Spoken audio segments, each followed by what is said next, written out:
So welcome to the first episode of the second season of the Dealmakers. I've been waiting for this one for a while. It's been 6 months since our last episode of season 1. And today we're going to kick it off with our people from Next Point, SOCIMI, which are Ofer and Nir Goldberg. Right. That are coming to us all the way from real estate investing in Spain. What a crazy topic for all of our American listeners. But it's a great opportunity for you to learn and listen to something new and a new investment opportunity that these guys present. So without further ado, I'll let you take it away. Ofer, Nir, please tell us about yourself, your history, your company, and we'll take it from there. So yeah, I will start. Yeah. So basically, we started in 2014 to invest in Barcelona. It was in the beginning. It was me and Liron, my friend from the army. So we thought about the real estate opportunities, and back then it looked like in Israel it's not going to go higher anymore, the real estate prices, which we know it was wrong. And we said, okay, Barcelona we love. Spain still was in a low prices after 2008 crisis, so it's did not recover yet. So we went there and we just invested in one apartment and then the second one, and we just made a renovation, sold it, and we grew from there to do it in a higher scale. So we did it in a building. We just did the same. We renovated the whole building and we sold apartments. This is the point that we met Nir, and we start to do and collaborate, which Nir actually connect us to more family office, and to do it in a higher scale. And from there, we actually took it to a commercial real estate. So we expanded in all Spain, Valencia, south of Spain, the islands, and we focused in commercial real estate. So basically, in this point, I went to live in Barcelona. We made the IPO in 2020, and basically from there we are mainly focused on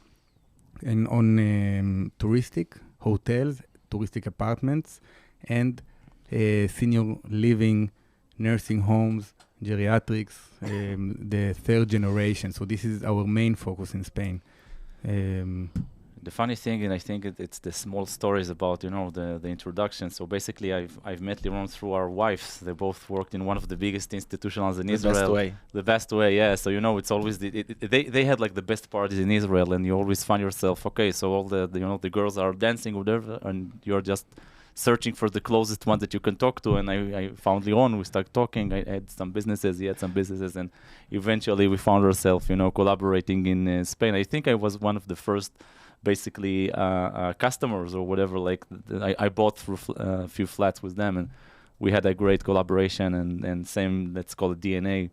Yeah, so Nir, although his shady reputation from the parties, because when he kick off with the alcohol, but yeah, we knew each other, and when we ran out of money, so we said, okay, friends and family. And we had some collaboration, so we bought a flat together, and we just had it was the first time that we shared the profit with the investor. And so Nir believed in us in the beginning. It was like a natural connection, and from there we just working together on the opportunities and with the investor. So Nir is more on the capital side, and I'm more on the investment and the activity in Spain. Wow. It was very quick. Let's take it back for a second. I want to take you, but not to your childhood, not all the way back, but just a little bit back.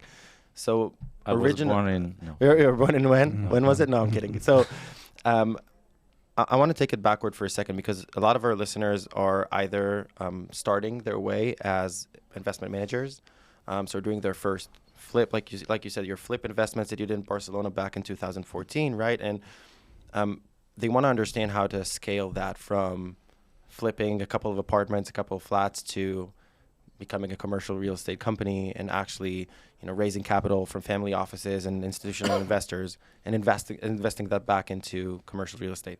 So how does that process look like? How does that feel? Yeah, let me take this one. I think after I met, like really dozens or hundreds of real estate entrepreneurs, both before we met and also after, because it always, it's a community and whatever. So it looks like that in the majority of the cases, it has the same story. So it means that, there is the developer, he is the developer DNA.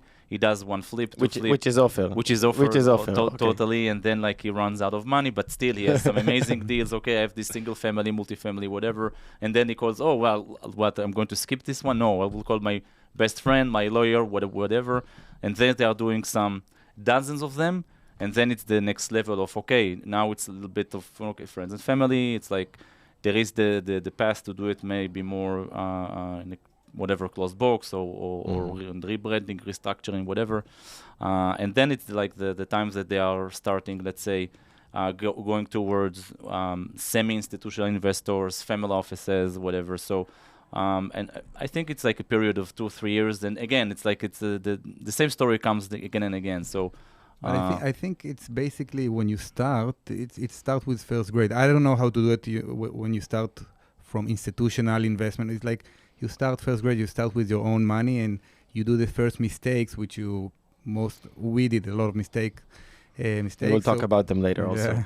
So you do it on your own money and then you have a very usually a lot of stress, a lot of pain in the chest on your first ones.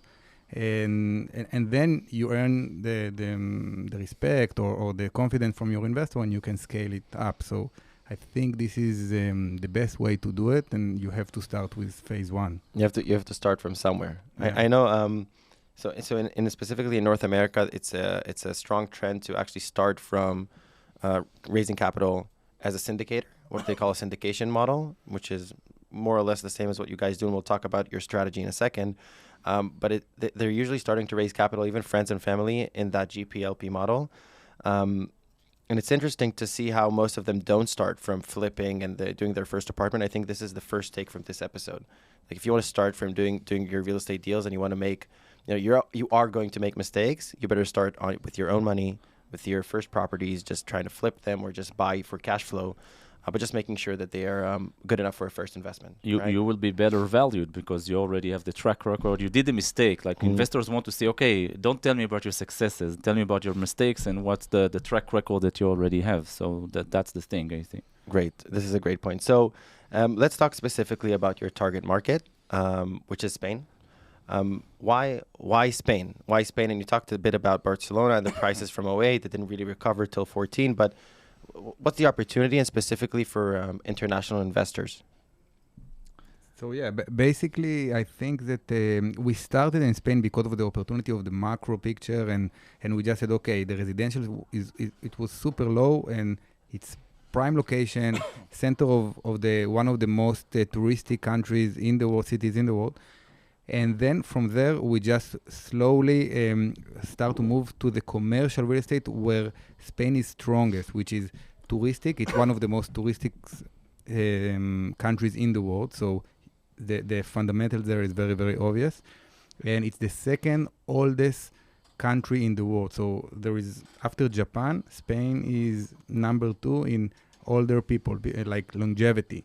Mm-hmm. So if we wanted to be in a place that we have a macro environment that will support us, other than being the fourth economy in Europe. So Spain, the fourth economy in Europe, like the fourth of the biggest economies. Mm-hmm. And other than this, we just want to be in a place that it's supported by the macro environment. Mm-hmm. I have to take it a little bit to the higher level, because when we started, I think it was 2014, and there was a lot of opportunities back there, right? So I've met with a lot of entrepreneurs. We saw the US and we saw Greece and we saw Portugal and we saw Spain, and it's all over. But eventually, I think that the main thing is, and it's all good, okay? Like Greece was amazing, and I think it's still one, and Portugal is amazing, and obviously the US, it's an amazing market. But I think it's eventually the thing of to being focused, because again, we see a lot of entrepreneurs or maybe a little bit medium-sized companies that think, oh, okay, I've done it in Spain, let's go to Greece, let's go to Portugal, and they're trying to expand, not in their whole market.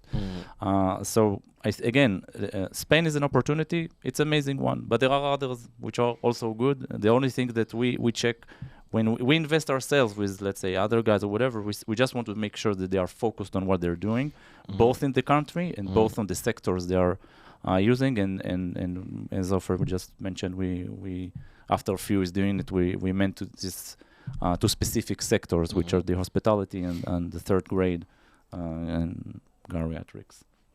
Wow. Okay, so why would I, as and again, we have a lot of listeners from North America, right? Why would they have a great opportunity in Spain? You know, we said North America has great opportunities. We see, well, we'll talk about the market environment a little bit later, but specifically right now, if I am an American citizen sitting in New York or Texas or Florida, why would I invest in Spain right now? In general, it doesn't have to be next point. Yeah, well, I think that the first thing is and regardless, obviously, the diversification. So you have a spread in Europe, okay? So you have higher interest rate in the US right now. I think it's 2 points, or depends on the day. But you have basically a spread both on the interest rates and the cap rates. So in Spain, in the US, if we see, multifamily that usually goes from whatever 6 or 5 to 7, and again you have the B class, C class, whatever, and if you're a developer, but eventually you will go to 1-digit cap rate in Spain because you have to get some a profit to go outside of the US or whatever country you are from. So the cap rate that we are seeing now, and again it's after 1 year of interest rate increases, it's a really nice market. So like we see what we are trying to bring to the table is at least 8% or 7 point whatever 8, 9 cap rate buying from day one. And I think that the nice story, regardless the cap rate that you're buying, and maybe it's more for offer, it's to buy with a really nice discount on the market. And again, there are a lot of stories how you do it, right? So it doesn't fall from the sky.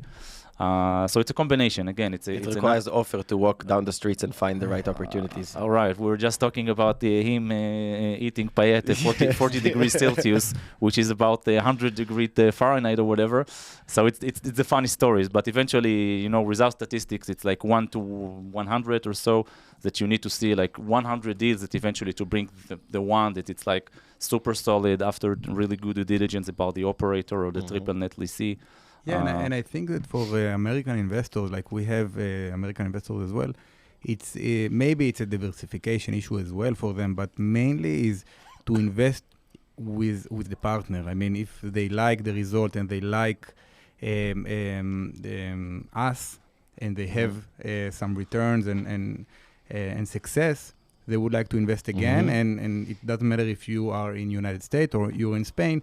And they want to invest in you, together with you. Tov. So we talked about Spain. We talked about why investors would want to invest in Spain. Not specifically Next Point, but the entire market. Let's talk about Next Point now, right? What is your... we've seen many business models. We've seen many investment strategies throughout the world. What is your business model? What is your investment strategy? How do you structure your deals? Yeah. So again, after we've been doing it in the past 8 years, and eventually, I think in the beginning it was like a jungle. Okay, so there are lots of models, preferred, GP, LP, whatever. So eventually, we've come to I think we call it the institutional model, which is the classic one, and usually we give an 8% preferred, with or without catch-up mechanism. And then a split, again, it depends, but usually it's somewhere between 70-30 towards, of course, the investors. And they need to see a double-digit IRR with a nice cash-on-cash during the lifetime of the project. Usually we're doing it for minimum of 3 years. We didn't talk about it, but one of the things in Spanish SOCIMI is that you need to rent your asset for at least 3 years. So it's a minimum usually of 3 years, and it could be 5, 7. It depends on the group or the investor. Basically, SOCIMI in Spanish is REIT. Okay, so we are in the REIT regime, SOCIMI regime, and it's like REIT in United States or in Israel. So we have to be public. We're a registered company, so everything it's a big advantage for our investors that they know they are with a company that's regulated. And we are as a REIT inside of this structure. We invest deal by deal with the investors. So basically, our LPs are, like Nir mentioned, we have the relationship of GP LP, but everything is under the REIT, which allow the great benefits for tax-wise, like just a great benefit that will give our LPs and the GP as well. Yeah, maybe to elaborate a little bit about it, I think it's maybe one of the big advantages of let's say working with SOCIMI, obviously with NextPoint as well, but it's the really nice tax regimes that we have. So Ofer was mentioning it in a glance, but anyway, it's like we have 95% discount on if we buy flats, and we have 0% corporate tax. So it's like it's the most efficient vehicle in Spain, and obviously we went working through REIT again in 2018 after doing a few years in Spain. So that's the ultimate vehicle to do real estate in Spain. Yeah. Wait, so explain to me again. So I try to make it simple for myself. I'm not the way that I become an expert in real estate is by talking to people like you, right? So this is why I do the podcast. I learn so much from it. But so let me understand. So you have the REIT, which is it's publicly traded, right? You can buy shares from the company and you can sell shares from the company. And under that REIT, you're doing deal by deal syndication. So you're choosing specific deals where the REIT invests some of the money and then the private investors, the LPs, invest some of their private capital into the deals. Is that correct? So usually what we do is, again, let's say we have an asset, triple net, sell on Lisberg regardless, and we open a specific sub-REIT, we call it sub-SOCIMI, again. SPV. Okay, and this is held 100% by NextPoint, and then the SOCIMI regime, the special tax regime is applied to this sub-REIT. Wow. So 50% of the asset, usually up until 50-60% LTC, we bring from local banks. We work with all the local banks in Spain, at least the 10 biggest ones. And let's call it the equity, which is again the 40-50%. These days, by the way, a lot of LPs say, don't bring the bank. Let's do it ourselves. Yeah, let's do it cash. Let's buy it with cash. You bring us 8%, amazing. Let's the interest rate drop. But anyway, I'll talk about it in a minute. And again, so the LPs, which are there, the capital, basically the real capital, and obviously NextPoint participating. And this brings what I just mentioned. So this is the preferred and the split. So it's a classic GP-LP mechanism. So the idea in general in REIT, in SOCIMI, that what Spain is saying that you will create a public company that will allow investors to buy real estate in shares. So whatever amount they want to invest, they can invest. You don't need to own the whole property. You will create this vehicle for the public, and we will give you a great advantage. It's even more tax beneficial than U.S. real estate in the U.S. I think it's pretty similar. The lines are pretty it's pretty the same, like in Israel, like in United States. In Spain, they have the same limitation and the same benefits. Wow, I love it. So I understand that you're doing things. I assume that not all REITs in Spain work the same way that you do, right? I assume they're not going to do it. I actually think we are the only ones working in this mechanism. So explain to me why you're doing it and why you're doing it so differently than others. Right. So originally it was originated because we worked usually with a lot of Israeli investors, and there are some laws regarding the let's call it the Israeli authorities, which about accredited investors and non-accredited investors. So originally, since again we started with friends and family and let's call it small investors or non-accredited investors, we had to do it this way. And to close each asset in a specific SPV, but then after we did it, we understood what's the amazing benefits that we just created, because again, an investor can say, hey, I don't like this asset, but I like this one, so I will not invest in this one. I will invest in this one. He can have a portfolio with us, and he can do a picking, like choose picking and whatever he wants, this sector or this asset. I don't like Barcelona, I like Madrid or whatever. So I think that there are dozens of REITs in Spain, by the way. And I know that we are the only ones doing this model, so it's pretty unique. Maybe now we are not going to be the only. No, maybe. I talked to Don't publish this one in Spain. I talked to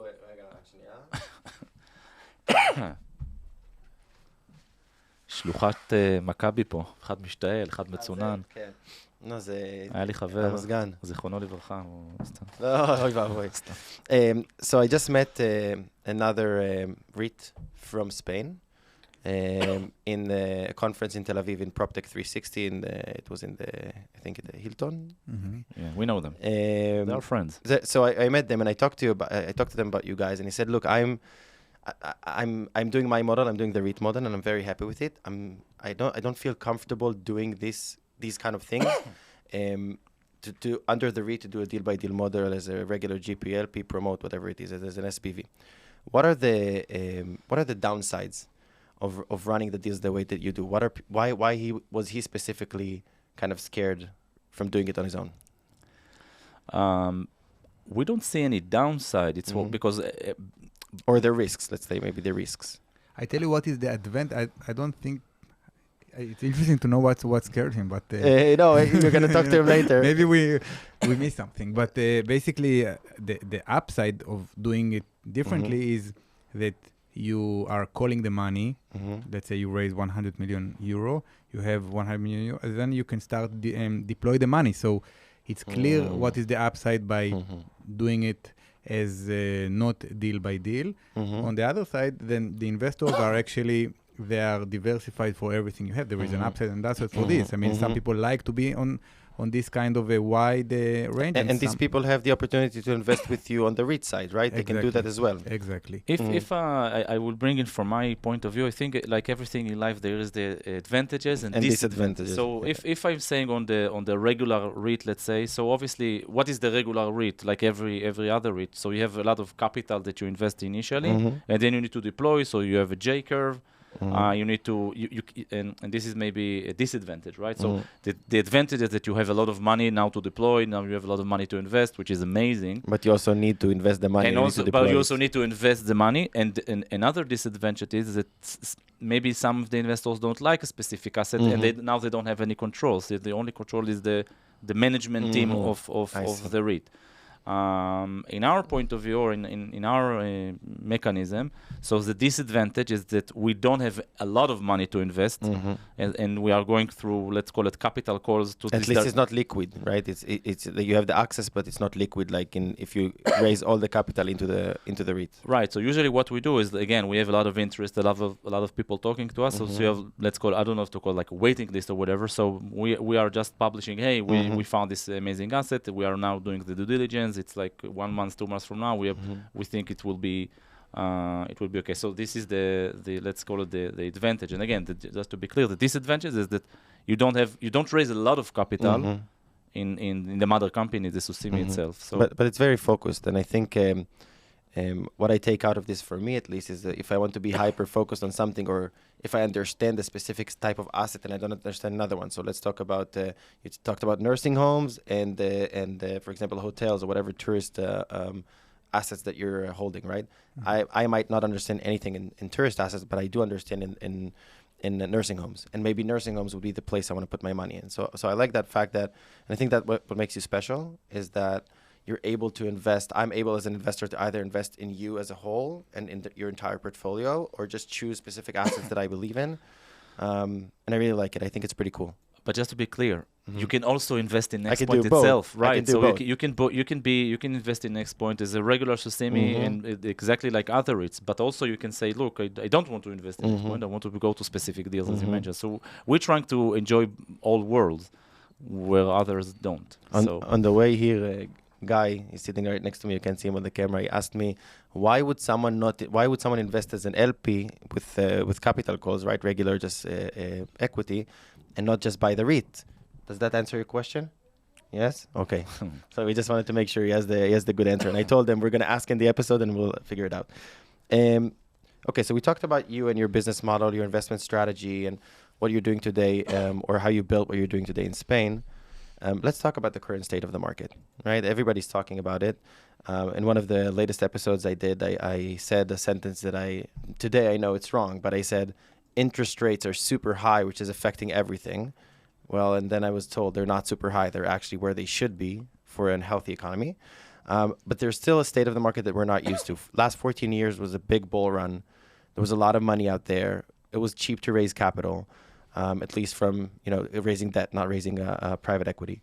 How is your strategy reflected into what's happening in the market right now? If it's interest rates, debt strategies, locations that you invest in, or asset types that you invest in today, are you taking any risks more than you did before or less than you did before?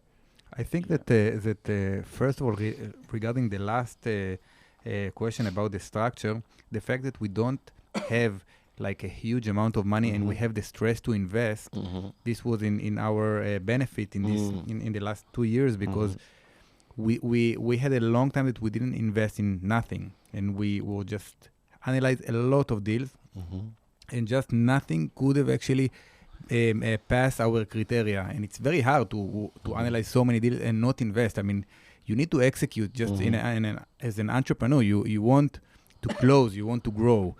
But I think it was in our benefit that we were disciplined, and we didn't close a deal for a while. And this allowed us to arrive to this moment with a lot of deals in the pipeline, and actually be ready to invest when the opportunity opened. And now it's actually opened because the cap rates went out. People that waited a long time and didn't sell their asset, now they are ready to sell. They say, okay, whatever, let's cash out. And people that were patient and know the deal and know the operator, know the environment, can actually get into a not so long discussion and just close the deal. So for us, what actually happened is actually brought our assets that we are looking in, just to the point that it's become interesting. So you can actually sell it, and it's I was told that 6 months ago, 8 months ago, I had these conversations. They say my hardest thing is to find a deal, to find a property. Today they're selling. It used to be a buyer's market, right? So you would call your brokers and what assets do you have and how do we do it? And today it's a seller's market. Everybody, the people that were patient, like you guys, and were sitting on the cash and just waiting for the right moment, can now reap the benefits of having people sell the property because they're done. Because they're afraid, because they're done, because they might need to cash out, because they have other investments. And I like that you're kind of capturing that opportunity, even though the interest rates are pretty high, even though insurance rates are high, right? So I think it's pretty cool. Yeah, I have to say and add that basically, and again, as Ofer were mentioning, in the past couple of months, like I think it's even more than a year that we didn't buy anything because we saw the market, we saw the opportunity. It's not the opportunity, but whatever was on the market, and we obviously look on our colleagues, let's call it, or our competition. And again, and it relates to your question before about the SOCIMIs or REITs that fundraised a lot of capital. They have to invest. You have to deploy. The management fee is paid. Everything is paid. You have to deploy. You have to put something. So these guys were buying, like in the past year, since again we are after a year that the interest rate went, like in Israel it's like 4 times what it was 4 years ago. I think also in the US as well. I think even more. So they were deploying, and again because they have to deploy. So okay, they were saying like, okay, we are buying, during the drops, and we were patient. Wait, I think that now it looks like that the interest rate is like, the interest rate increases. I mean, it's going to be like, I don't know. It's beginning to stabilize. Right, but we don't know. No one really knows when it stops. No one really knows. But now we are in a high, let's say, buying strategy. So now it looks like the cap rates are starting to be really interesting. And again, 8%, it's really nice. It is and better than any of your regular trusts. Right, and another issue is, I think, and you talked about maybe debt strategies or debt or risks. So we think that maybe now it will not be the most smart thing to do to buy a real estate asset with debt. Although we have a nice spread, because again, the interest rate in Spain, it's like now 5% to 6%, depends on whatever you take, fixed rate or variable. But it depends as well of what are you looking for. I mean, if you're looking for the cash flow, it's true. If you're looking for the IRR, you definitely want to leverage it. It was my next sentence. So again, just to say that it depends on the group or on the LPs. But so eventually, obviously, you can buy with debt. You have a nice spread, but you have a pretty low cash on cash, but higher IRR. But the thing is that a lot of LPs say, listen, let's buy with cash. assuming that after a period and no one is in our article knowing when the interest rate will be dropped, but eventually the studies that we read, 1 year, 2 year, whatever. So it's okay to buy it with cash. It's okay to buy it with debt as long as you have a really nice spread. And offer. I think what's nice in a buyer's market, if you are the buyer, that obviously if you are the buyer and that you don't have to sell. Yeah, is that you have a big deal flow, and when you have a wide deal flow, then when you are negotiating on a deal, and you obviously want to close, you're okay of putting more conditions because you're okay if something will fall and you have alternatives. Like everything in life, you have alternatives. And when you have alternatives, you come to the table of negotiation with higher confidence rate. So you can think about creative ways to protect the downside. And if the seller will say no, or even maybe think about it, you're not so shaky. You can say, okay, I have more opportunities. Yeah. I don't necessarily need you. Yeah. Right. Great. So we talked about the interest rates and the fact that this is a buyer's market, which creates a lot of opportunity. And people are looking for more of a almost full cash investment, almost having no debt. When you buy assets today, are you looking at buy to flip? And when we talk about flip, obviously you have to rent it for at least 3 years in Spain, but you're looking for a buy to flip, so buy to sell and just get the returns back as fast as we can, or are you looking for cash flowing properties? What is more? It's actually both. I mean, first of all, what's important for us is to find an asset that the price is lower than the market price. So even if we're going to have a tenant with long-term conditions, with guarantees and many protections, we still want to know that if he's gone, we have an asset that we can liquid and move on. So the location and the price per meter, and or in hotel is price per room, or in nursing home is price per bed. But we always have our metrics for the area, and we have all the data. This is on one side. On the second side is the cap rate that we would like to have a tenant with solvency, which will be big and experience, and will give us the right cap rate, which is cash flow. In commercial real estate, this is how you value the asset. So later on, when we want to sell it, it's a big part of it is what is the cap rate. So there is the two things. One is protecting downside. The exit cap rate. Exactly. The asset. So if we buy in 8%, we hope to stabilize it, maybe aggregate more assets of the same kind, and we can sell a portfolio to a bigger fund that will not do all the work of buying small asset of 5 million, 8 million, 10 million. They would like to buy one in 50 million, and they are willing to pay a lower, to receive a lower yield. So what we bought in 8%, they are okay with 6. So they will prefer to buy a 50 million fund for 6%, and we will have the margin of buying in 8 and selling in 6. And once again, it goes back to the same thing, that this is what the beautiful of the beauty of doing it with deal by deal. So eventually, although you have the regular mechanism, which is okay, it's 5 years deal. Okay, done. But again, if we have groups that say, no, we don't want this 5 years. Let's buy it, hold it, and buy and hold. Buy and hold, right? We have an amazing cash flow. Everything is okay. So it really depends. And again, this is the advantages of working with deal by deal. It's very flexible. It gives a lot of opportunity. Exactly. So let's talk specifically about the asset types that you focus on, right? So you told me nursing homes, and you told me you said like anything connected to tourism. I assume hotels and Airbnbs and whatnot. Can you explain a little bit why you chose these assets? Why are they so centered in your strategy? Yeah. So basically, the nursing home, it's Spain, as we said, it's the second most oldest country in the world of population. And what happened right now is that there is many, how they call it, the opposite pyramid, like there population pyramid. It's like an opposite pyramid, which means that a lot of the population will grow old, and the foundation for the pyramid is not really good. There are a lot of things with let's say. So many like couples, they don't have kids, or they have one. So there is 2 adult people with 1 kid. So what they have to go somewhere else when they are not being able to live by themselves. So what Spain give you is they are funding the beds for the older people. So we have a tenant that he receive money from the government, so we feel very safe with his income.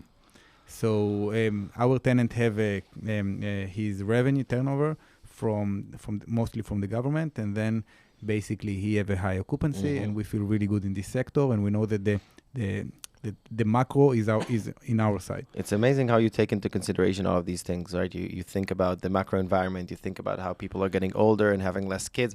It's I feel like it's a very progressive thinking. It's not just let's look at the deal. Can we make money? Can we flip it? It's how does it make sense to us? I really understand why you're doing these asset types. And inside of this macro, of course, we have the operators that we work with them. So they want to grow and increase their portfolio. So we grow together. We find the asset, or they find the asset and they bring it to us, and we close our normal contract with them, and we get into this growth mode. Yeah, I have to add that one of the really interesting things to see in some countries in Europe, it's not only in Spain. Maybe one, I think it's the only one doing it, but in the past 10 years, because of they have a lot of birth problem, like they don't produce children like in Israel. Exactly. so they have a lot of, let's say, they want to bring people to these countries, right? So we have Germany with it's a very socialic and whatever. So in Spain, this is exactly why one of many reasons that they brought the golden visa. So I think now it's one of the only country I think in Europe. It was Portugal, they closed it. Greece, maybe it's still open, but I think it's the last one or the two or last one that it's still open, which is really interesting. Wait, explain to me the golden visa. I don't know anything about the golden visa. Take me there for a second. Okay, perfect. So I was saying it because of, again, the opposite triangle of the population. No, but let's I want to try to capture the golden visa. Perfect. What is a golden visa? A golden visa is basically it's a program that says you will bring money to the country. I will say in a minute the amounts, and you can live here, work here, and eventually after 10 years you even can become a citizen. Right. So they would expect because I invest in the country, I get the opportunity to live, work. You can live, you can work, you can do anything. But you can family there as well? You can bring your family, your kids. Okay. And obviously your wife. Maybe some of them don't want to bring their wife. No, that's okay. But most another issue. Let's think positive. Most of them probably won't. Yeah. Okay? I'm kidding, of course. And anyway, so the program says basically that you need to invest at least 500,000 euro in real estate assets. Only in real estate? No, or 1 million in Spanish companies. So you can invest through, and again, talking about NextPoint, obviously, so you can invest in NextPoint directly in the stocks. Okay. 1 million at least. Or in deals. Okay. And you can be granted this golden visa, and again, you can come work. You can do anything like a regular citizen, but again, without voting. What a driver for the economy! Right. It really helps drive the economy forward. It's a very smart idea. Right. So we have some investors that were doing it for them. It's a really nice. Right. So if I'm an American investor, I live right now in let's say in Texas, and I want to have my summer home in Spain, in one of the beaches in south of Spain, right? I can invest with you. I get my golden visa. I can come and go as I want, or do I have to stay for a few years in 10 Spain? years. There are, you need to be 5 years, and then it's renewed to the extra 5 years. But anyway, it's nothing. As long as you have it and you bought the asset and you didn't sell it, you can extend it to 10 years. And after 10 years, if you've been living there are some specific criteria. You can become a citizen. Wow. Yeah. What a great growth engine for Spain. Right.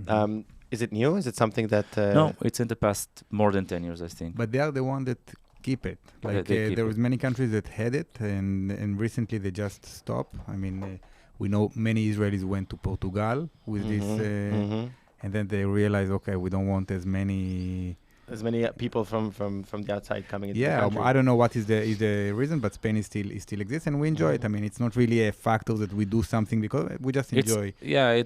One of the reasons that it's much smaller countries. So the population in Portugal, as an example, it's 10 million. In Spain, it's 54, 46. I think 46. Okay, my mistake. We will edit it. Population growth. Yeah, exactly. We're talking about that they don't make enough kids, so it was maybe 50.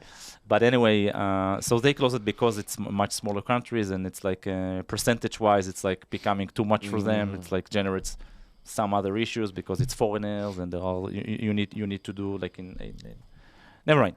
So In Spain, I think again, It's still working. It's still working, and it's a really nice opportunity. What a great benefit! Right. It's a great benefit of investing in Spain. Cool. So we have 2 more questions, and then what we call the shameless plug, which we'll talk about in a second. I always do it in every episode. Let's hear one of your investment stories that is worth hearing. It could be about a property, about the capital raising process that you've had in acquisition, and obviously what was the main lesson from it, right? Something interesting, something fun, something could be funny, could be sad. Yeah, I think we have a lot on all of these ranges. Sad, funny. A lot of stories. The same. I think the Girona one is the most. The Girona one. Wait, I So- want to have the title. You're going to have the title here in the video. The Girona story. The Girona story. Okay. So yeah, no, basically Girona or Girona, they call it in Spanish. It's near Barcelona, and in the COVID time, actually in the peak of the COVID, when no one did anything, everybody was paralyzed. We found this opportunity. Offer being modest, okay? We were talking to our lawyers and asking like how many entrepreneurs are now buying hotels. And they said, no, guys, you're the only crazy Israelis that buy now hotels or in COVID. So don't be modest. It's okay. Fully stagnated. If no one is buying, but next point. Next point is still buying. This is what we tell to ourselves most of the time. Right. No, but in this time, actually, the operator won out. I mean, he didn't pay, so he needed to go out. And the seller was looking for a long time to sell. And there we were. Actually, we had an employee that knew the seller. So what we did, we just put an offer on this asset. It was very hard to make a deal there because of all the environment and the stress of the COVID. But I assume it was cheap. I assume it was a cheaper property. It was cheap. Like fast forward to after the COVID, it just doubled the valuation.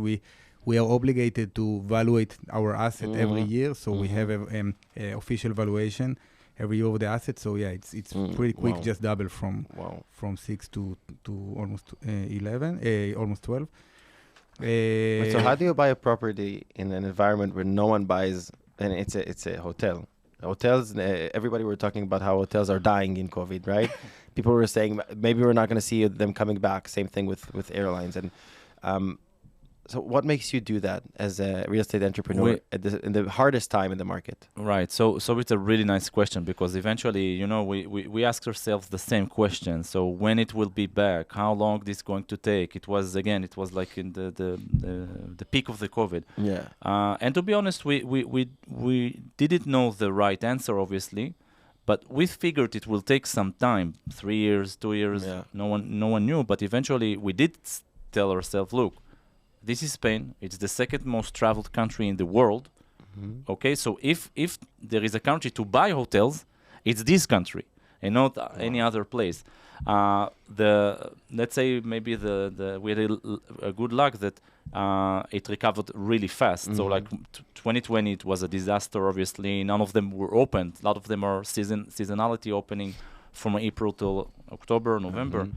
So 2020 was dead for them, and this is a lot. This is why again. I think, but the most important thing, and this is the answer of what I think you look for in the question is that it was very scary. I mean, there was a lot of fear. This is what I want. Did you sweat? Did you not sleep? It was very absolutely. Wow. And I think this is the lesson, and this is taking us to the beginning of our real estate investment in Spain. So, at the moment that the opportunity comes is the moment that you're scared. Okay, if you don't have if you don't have the ambivalent feeling of maybe it will go wrong, or I don't want to say that it's not an opportunity time. I mean, but when you do have it, it's a sign. It's a very big sign of opportunity. We have it right now in many situations that we said we are not sure, but this is then we go to the analytic and we go to the numbers and we go and it makes sense rational. But the feeling they have to be with this ambivalent that I don't really sure that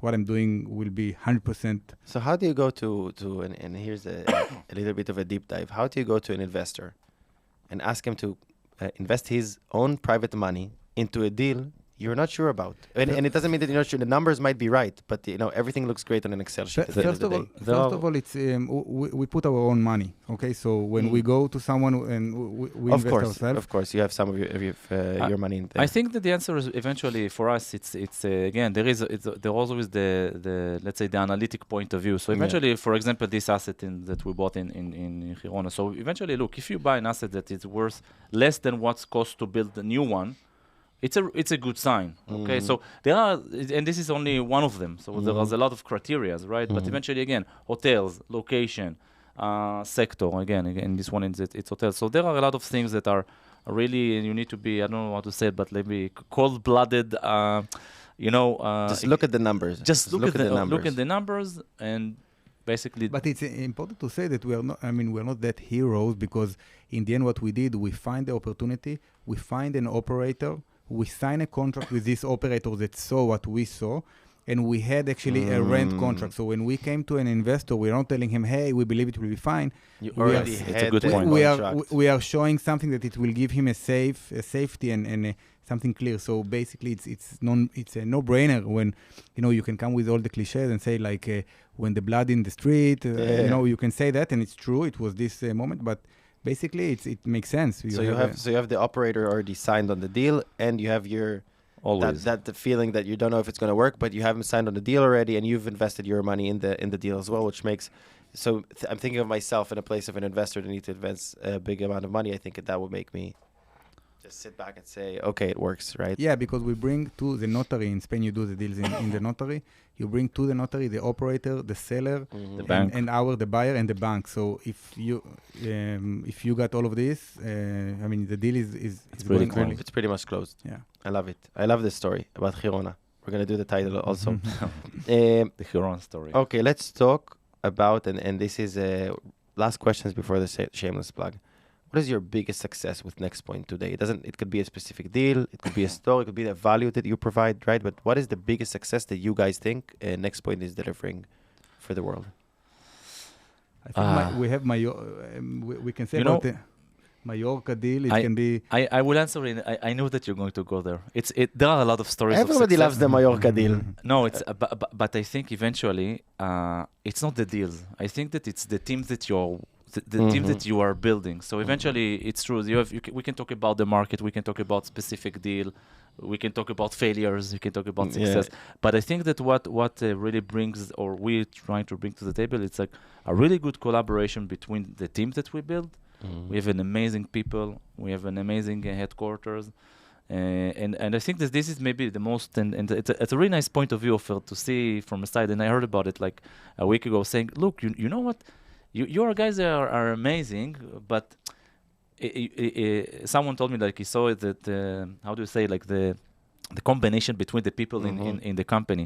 So I think this is maybe the most, let's say, the thing that to be proud that we found really good people that hard to bring. Mallorca deal. Mallorca deal. And now let's talk about the Mallorca deal. Good people, and that's great. And the team, and you're right. Yes, let's hear about the Mallorca deal. I want to hear the. No, actually, I thought that you're going to talk about the community of the investors, which is interesting that they are. It's like our success, but in Mallorca, it's actually it's a hotel in Mallorca. It's a family that have 12 hotels in the islands, which Mallorquins, they call the people that live in Mallorca, they are very jealous about their assets. They don't like to sell.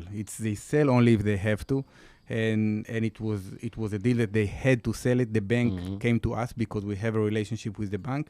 And they said that they're going to sell it. Yes, exactly. They came to us and take this deal. We closed it in no time. It's a big hotel, 135 rooms. At the time, it was very big deal for us. And we closed the best contract with them, very safe, an amazing hotel. It's nice to have an asset. We have nursing home. It's not so sexy, so at least you have some... You are invited both to the hotels? The hotels and the nursing homes. I'd love to see both. So we were able to turn around and to have a safe deal in like the same criteria that we talked about. I think this is another, like it was more than duplication of like buying less than half of the value. And of course, with time, right now we had the best summer in Mallorca. touristic exploding in the island. A lot of Germans, so we it's open for us this area, and we started to invest in Mallorca. So this is basically. Wow. I think it's. There's so many different areas and locations only in Spain. You have the islands, and you have the mainland, and you have the cities, and you have the suburbs, and you have. It's really interesting to see that. Exactly, and they have communities like United States. They have like in the States you have states. In Spain you have Comunidad Valenciana, Comunidad Catalunya. You have the Madrid. So they are different. And they're like small states within Spain. Yeah, exactly. That's really interesting. I love it. I love the success story, both of them, by the way. I love the team. You see, my team is here. 1 second.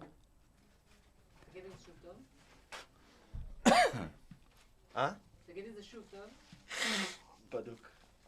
את כל השיעולים האלה מורידים, אני בכוונה עושה אותם בצד. זה בסטם אחר, זה לא ישמע אותך כל כך לדעתי. כן, אני מעיף אותם. אנחנו ננקה אותך עם אדובי איננסט, מכירה את זה? אני מכירה שאפשר, לא את זה, אבל אני מכירה שאפשר להתיק. נכון לנקות אותו. פשוט תמשיך לפנות את זה. לא, זה בזה. הצד ההוא, אבל אז התחלת להגיד מייזים. כן, אז so we talked about Mallorca and we talked about the team, and obviously the team is super important. My team is here with me as well, listening and helping me understand if I'm doing my work well or not. Probably not. But okay, so this is the last part of the episode. It's called the shameless plug, right? It means that you can plug whatever you want to say in a very shameless way. So no one is gonna. This is the time. This is the time that no one is gonna be upset with you if you try to sell something, say what you're looking for today, offer something to the audience, and it's a really a good opportunity to talk about your current investment opportunities or anything that you're looking for today. Partners, co-GPs, investors, whatever you're looking for. This is the time. Yeah, I will take it. So yeah, I think that obviously we talked about a lot of next point, the opportunity. I don't think we need to repeat it, but basically we're always on the lookout for really good people to work with, really good qualified, not necessarily accredited, but really good qualified investors to work with. So obviously that's the bread and butter always, because deals will come more or less, but we're always on the lookout for good people. Investors, but that's basically it. And yeah, if you want to reach us, we can say the email or like you can say the email, you can say the phone number, you can say the website, every details that you want. So it's nextpointsocimi, SOCIMI.com, and my email, personal email, is nir.goldberg@nextpointsocimi.com. Yeah. You can approach Nir. It will approach Nir. Offer is finding the property. Nir is talking to the people. Right, I got it. Right. The team. We talked about the team. Perfect. Offer, Nir. Thank you so much. Next point to see me. Thank you so much for being on the episode, the first episode. And I'm excited to hear the live one. Thank you so much. Thank you so much, Asaf. It was nice. It was amazing.